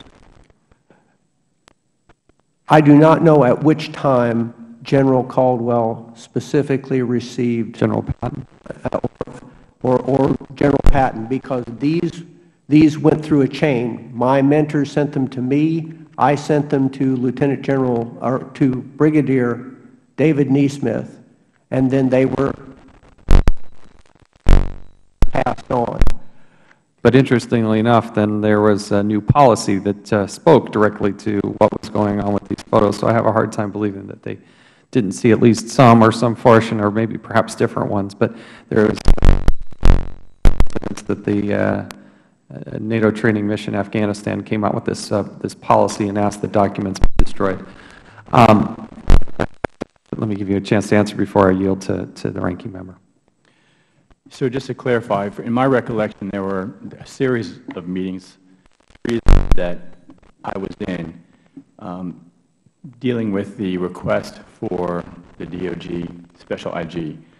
It was in one of those meetings, and I believe it was a meeting with General Patton, where I remember the issue of elections came up, and in my recollection, it came up very briefly, and it was discussed that it wasn't an appropriate thing to consider. In regards to your question related to the consequence of all this, I think the main consequence I saw that there was a lot of attention paid to the hospital within NATO training mission Afghanistan. Do you think it's solved? No, sir. Thank you. I yield to the ranking member, gentleman from Massachusetts, Mr. Tierney. Thank you. It seems to me that there was a longstanding don't rock the boat sort of mentality going on here from our folks on that. The current medical system process seems to be we sent money over, deposited in the Afghan treasury, that was it. A lot of things that we wished and hoped would happen after that, but we didn't seem to have any controls or insight on it after that. So then we sent over mentors, right, and when they would report things to people like Colonel Carrozza, their problems or observations about possible corruption or whatever, they were also unwilling to do much within their own system because they feared retribution, or certainly they were wasting their time, if not worse. In training, the same thing. Can I assume that, where people would try to train other people, and then did they ever, after training them, go over and observe their performance, or did that get passed over to the mentors, or how did that work, if anybody knows? Sir, the training of the Afghan Health Department had been going on for a number of years, and we developed the programs of instruction. We provided the trainers, and the Afghans were supposed to provide us the best graduates of those programs so that we could then train those trainers to be able to transition. In 2010, we were able to transition 5 programs over to the Afghans, and that had never been done before. But the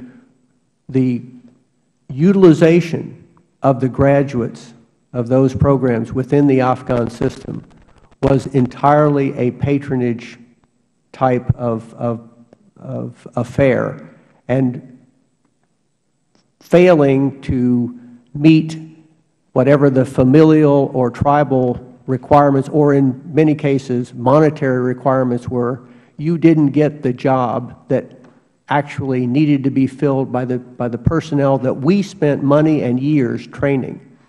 And this was one of the key reasons that care was not delivered within the system. Okay.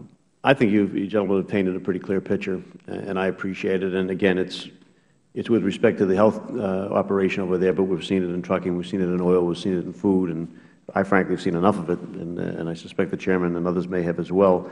You know, we have no rules of engagement beyond giving them the money and hoping for the best. No way of continuing inspections or investigations or accountability or cessation of funding or some other leverage if things go wrong to try and correct them back to what we would expect out of our operation in terms of the treatment of human beings and of money.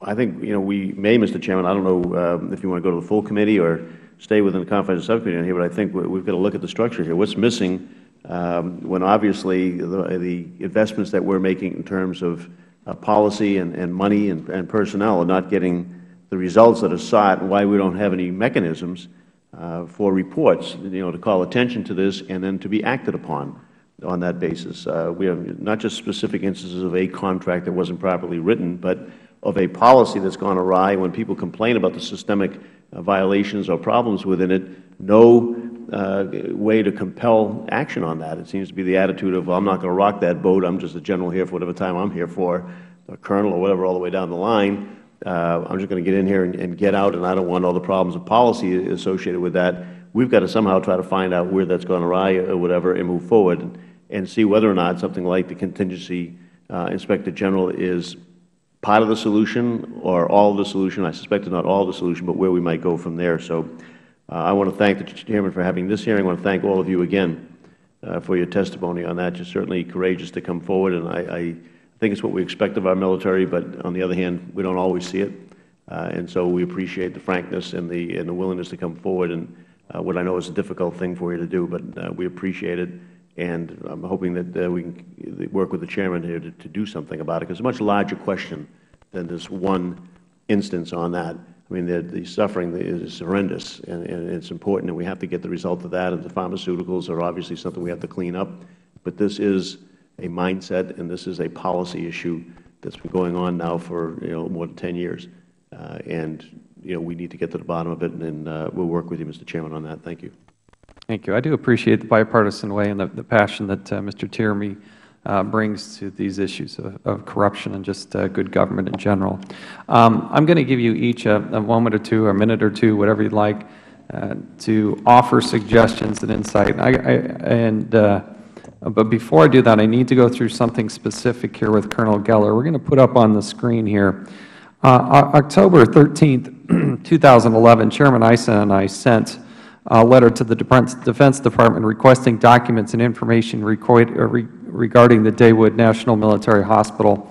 Colonel Geller, do you recall getting that letter and request?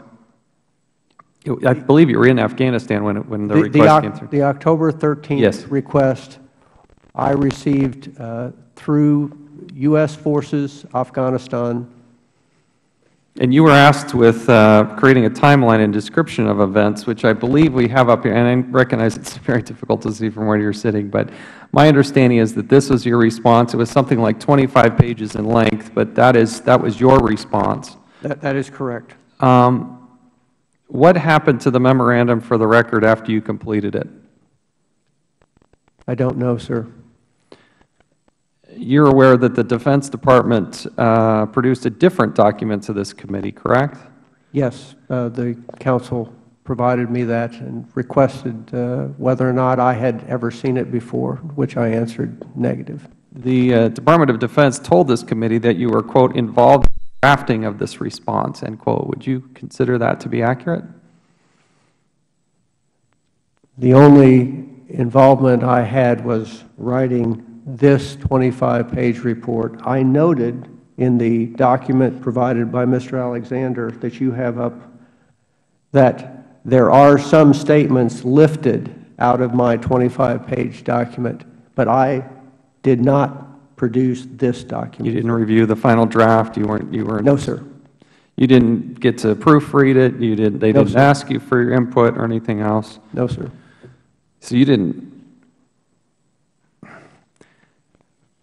What I see here from the Department of Defense, which is so concerning, is I'm starting to see a pattern where the Department of Defense, in its production of documents, both for the Inspector General and for the United States Congress, is different than the reality of what's happening. What I want the Department of Defense, what I want the Pentagon to know is this is totally unacceptable. It is an obstruction of Congress. For them to provide the document that Colonel Geller had originally produced and only produced it last Monday when essentially they knew that we had it is totally unacceptable.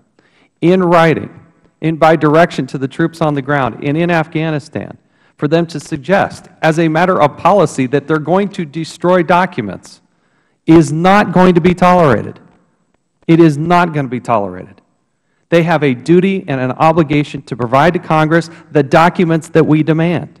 It's the way our system works. It's the beauty of America. It's what differentiates us from Afghanistan and everybody else. And I want the Pentagon to be on notice. It will not be acceptable to hide documents, destroy evidence. Let the truth be told. There are too many people doing too good a work to have that destroyed by some person who's got a public relations hat on. That's just not how we operate in the United States of America. Now, with that said, as we conclude this, at random here, I'm going to pick just kind of go down in random order here. I'd like to start with Mr. Blair. This has perhaps been the most honest and unvarnished assessment of Afghanistan that Congress has ever had. I can't imagine you being more forthright and more candid than the 5 gentlemen that sit here on this panel, and I thank you for that. But I need you, in the sake of not just oversight, but government reform, which is the second half of this committee's name, to give us your insight, your perspective. There are things that perhaps we didn't ask that need light shed on them. We would appreciate your perspective as we wrap up this hearing. Let's start first with Mr. Blair. Mr. Chairman, I want to first thank you for this hearing, and it's an important topic, and I want to thank you also, Mr. Tierney, for continuing to focus on these issues. As you know, the work that we've done related to the pharmaceuticals really has shown that progress is being made. There's several opportunities to continue to improve control over pharmaceuticals, especially as it relates to the sensitive items like morphine. And we're in the process right now of evaluating our fiscal year 13 plan and whether or not we'll include some additional follow-up work on the pharmaceuticals will depend a lot on the results of SPO's assessment that's ongoing now, and we'll continue to monitor the situation. Thank you. Thank you. Thank you again for your service. Captain Anderson. Thank you again, Chairman Chaffetz, for the invitation. I really don't have anything else to add other than the summary comments I made in response to Mr. Lynch's questions about leveraging our resources, sir. But thank you for letting me be here today. I appreciate it. Colonel Fassel. Mr. Chairman, from my own opinion, this is not Department of the Army, but there's a few things that I think would help Congress and again, eventually Afghanistan. And that when we briefed CODELS as part of the NATO training mission, it often surprised me that the members that came over were not more forthright in asking the tough questions. And not just behind closed doors with generals, but I'm talking about speaking to the soldiers, the commanders on the ground. I think that would help a lot in developing a better insight into the overall truth on the ground. Secondly, I want to encourage the fact that we talked about the rule of law. In that rule of law that is desperately needed in Afghanistan, there are the roots of trust. And trust is not even, I don't think it exists in Afghanistan because of the ethnic balancing that so much bleeds in the government itself.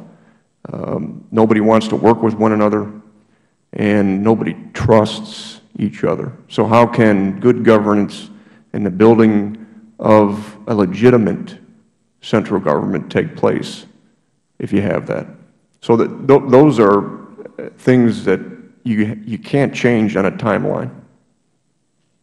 And again, I want to thank you for allowing us to come today to talk, and I appreciate your diligence in looking at one of, this is a symptom of the accountability problem, but the many more overarching accountability issues that are going to continue to come because of the money and the lives that are at the fold there. Thank you. Thank you, Colonel. Colonel Carrozza. I agree with what Colonel Fassel said. I'd like to add, I'll just put it in very simple terms. Bing West, former Undersecretary of Defense under President Reagan, captured the essence of the problem in building Afghan security forces in one paragraph in his most recent book, and that is we ceded sovereignty to the Karzai government when it came to leadership. And there is no leadership in the Afghan security forces, and you can't have a military without leadership that's willing to impose discipline and the rule of law. How do we get to that point? Well, the Afghans have to want to get to that point. We can do it by treaty and maybe give us some oversight mechanisms. If that doesn't happen, the only other way is to walk away from the table. If you ever go to an Afghan bazaar, you don't get the price you want. You don't get what you want until you walk away from the table. And then when they see that you're ready to cut them off, they'll chase you and say, "Come back, my friend. Okay, $5. Are you happy?" And I think we have to be willing to walk away. There have been instances where we have cut off funds. One Navy captain who was in charge of engineering towards the end of his tour, he got fed up with his contractors being shaken down by Afghan garrison commanders who were trying to build dining facilities for their troops. So he terminated the contracts for convenience. He's probably doing it on his own, but that was the thing to do. We had helicopters being used for who knows what, I can't say here, by the Afghan National Army, helicopters paid by our taxpayer money. General Alvin cut off their fuel, and that got their attention. Only when you're willing to walk away from the table will the Afghan come after you and say, wait, my friend, let's talk. But we haven't been willing to do that because we're afraid of failing. We're afraid of failing in our own mission. We're afraid of failing in our OER support form that says we will accomplish these things and we will spend this amount of money and build security forces of X amount of troops, whether they're there or not. So I think we need to be willing, tough love, let them fail if they insist on failing, and cut them off and demonstrate to them that we really are willing. It may be too late. They may at this point say, well, fine, goodbye. But that's all I have to say. Thank you. Thank you, Colonel. Colonel Geller. Thank you, Mr. Chairman, Ranking Member. I appreciate the opportunity to have brought forth the information that I had. I won't speak to the macro because it's well beyond my expertise. But in the area of health, there are 9 healthcare systems in Afghanistan, in a country whose gross national product cannot afford one. It has some of the lowest healthcare statistics in the world. Donor nations have supported the Ministry of Public Health system, the Ministry of Higher Education's hospital system, the Afghan National Army hospital and healthcare system, the Ministry of Interior's police hospital and healthcare system, the National Security Directorate's hospital system. There is a huge NGO support, not dissimilar to the situation in Haiti that is an extra Ministry of Public Health healthcare system. There is a huge private for-profit healthcare system where that 75 cents of every dollar spent on healthcare in Afghanistan comes out of the pockets of individual Afghans. There are contract healthcare facilities in support of industry within Afghanistan. There is the U.S. government's huge healthcare system supporting all of and the coalition healthcare system supporting our militaries there. And that doesn't count the Taliban healthcare system that is supporting their own. Millions and millions of dollars have been spent on these systems. They are competitive. They sap resources from each other. And there is no single system for supplying supplies, equipment, pharmaceuticals, or for developing healthcare professionals. Within the DoD's lane of supporting the Afghan National Security Forces Health Department, there is a transition plan now in place, signed off. It must be monitored, and there must be consequences for failure to meet milestones. In the long run, Afghanistan will never be able to support the multiple healthcare systems that we as donor nations, the United States being a major donor, have put into play and supported. It is long-term dependency. We have to look to a more consolidated, unified healthcare system. And I know how big a struggle that is. We can't do it in our own country. Thank you for your time. Thank you. I cannot thank you all enough for your service, your patriotism, your commitment, and the hard and difficult nature that is Afghanistan and that work environment. May God bless you, and may God bless the United States of America. This committee is now adjourned.